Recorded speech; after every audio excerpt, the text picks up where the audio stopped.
TheSpiritGuides.co.uk network radio. This week's guest is Hanna Ehlers, sound healer, light worker and metaphysical teacher. Hanna has dedicated her life to ascension, personal enlightenment, with knowledge in many spiritual disciplines, methods and therapies, as well as being a competent psychic and channel for intergalactic beings, ascended masters and other deities, and different forms of healing, teaching and counselling. In today's show, we will be discussing her soul memories of Atlantis, her home planet, sound healing and the ascension process. Something I'd like to ask you, because I think with Ascension there's this kind of confusion between Ascension 2012, okay, and now we've got this film come out that's kind of painting the doomsday scenario for 2012, taken the Mayan end of time prophecy, literally meaning the end of the world. So I know we get a lot of people listening to the show that probably don't know what Ascension really is. They know what 2012 is now, because obviously the doomsday thing's been painted everywhere. But I mean, what's your thoughts on what Ascension really is and how it fits into everyday life? Yeah, that's a good question. I'm looking forward to answering this one. So I haven't seen the film yet. I will do, and I think I'm very interested in what's going on regards films, what light workers are making them, where they're coming from. Are they fear-based? Are they helping us to see this ascension process as positive? I think there's both going on, and I actually feel that ascension for me, from my own memories of first coming to Earth, from somewhere, as far as I'm aware, or what has resonated with me, from dimension 10th or 11th, I came to assist with the Gaia project, and we were, or the race, the human race, we were very high vibrational, at least somewhere around 5th, perhaps, 5th dimension. And we are just simply moving back to that. I think there's a lot of spiritual teachers, Drumvalo as well, that mentions that. It's simply a process of our consciousness expands, we become more light-filled, we have more awareness, we're able to be more loving, there's less polarity. There still will be polarity. I know that I've read some things that say, there's no more light and dark, it will just all be one. I don't think there is that at all, because the moment that you move completely out of polarity, then you're oneness, and as far as I'm aware, you're back to, being in alignment with one, God consciousness. God, yeah. That's exactly right. So I think what's happening is that we are recalling, remembering, we are moving back to our true selves. And I think that this is important to look at, because I know for me, when I was awakening, I kept feeling very frightened because I felt I was losing myself. And you hear a lot of people saying that, I'm frightened that I'm going to lose myself, or I'm not me. And people around people awakening also get very frightened because they think, they're moving away from who they are, but actually they're moving away from their egoic self.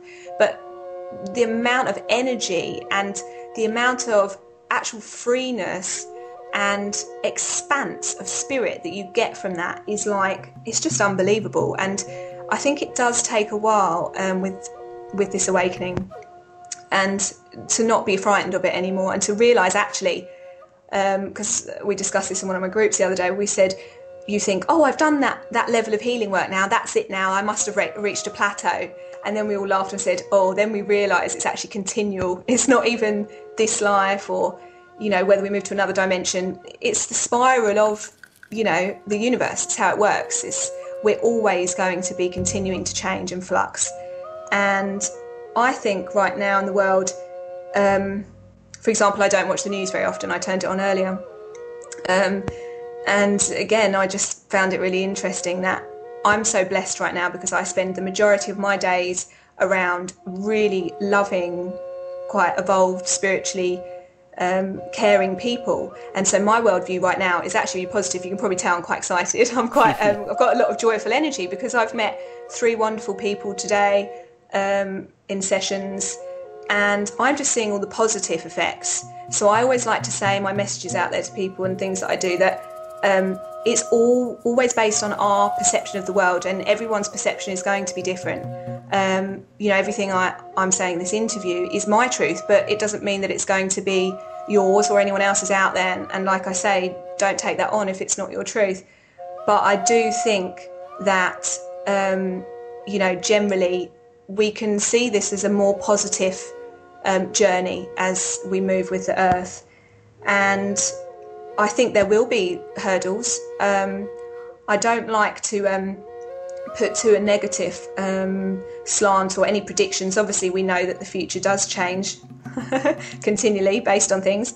But I think there'll be loads of upheavals. I really do think we're going to see, a lot of crap. And but we'll be tested to stay in the light. And I think it has to go that way. It's just like, rebirthing, isn't it, really?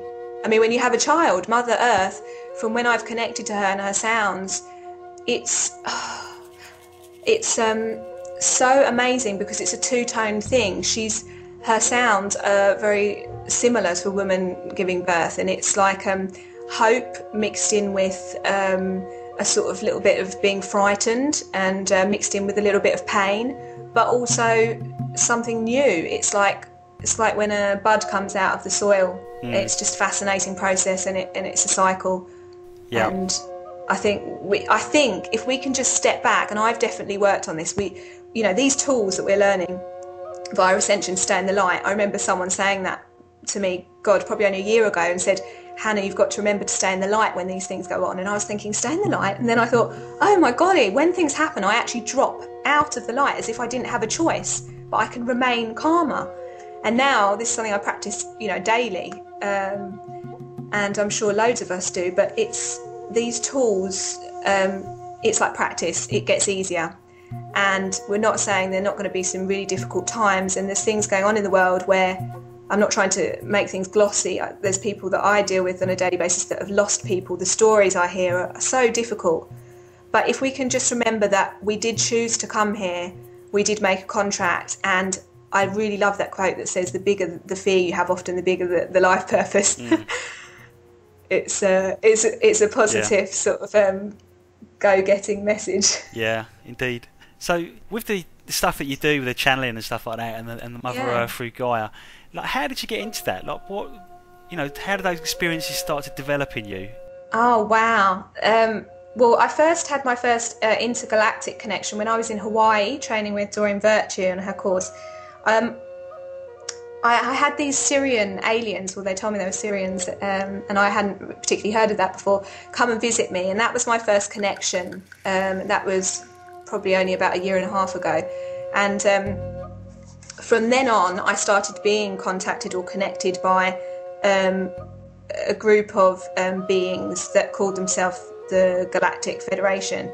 I've also been contacted by Palladians now. Sometimes I work with the Hathors. How do they contact you though? Is it through your mind? Is it through? Do you see them? Hear Normally, well, first of all, the first time it was via meditation, because obviously you need to be relaxed enough. You can't be going normally around your daily business and then something happens. I mean, that does happen to me now because you get more used to, obviously with practice, it's like any psychics or perhaps mediums might say, you get more used to going into the deeper states of consciousness whilst waking, like whilst in waking activity. You can do that as you get used to it. And also, I must say, as a multi-dimensional community, we are going to be more used to these happening, not just when we're in meditation. We're going to get used to actually being able to ask a question and recall a past life or recall something else. But they really started to connect to me in meditation. I actually got a spine. This is something else that I wanted to say to you as well, because there's this sciatica thing going on, or people having issues with their spine right now. Yep. And I started getting this after I'd had connection with them, but actually it was this year. And what was weird was I started getting this, I had the most awful trapped nerve for about 2 weeks, and at the same time every day I was being visited by the Syrians, and I just put it down to thinking, I was overworked or something like that, or not being grounded enough. But actually I think there is a slight correspondence with our DNA and our spinal structure being prepared for or part of the Ascension. I've been suffering with sciatica all year. Right, well there you go. It really is, because I've done all numbers of things and worked on it and done different healing things and thought, it's probably related to finances, because we're all going through that, back problems, finances. But actually there does seem to be, and I get it in waves now, so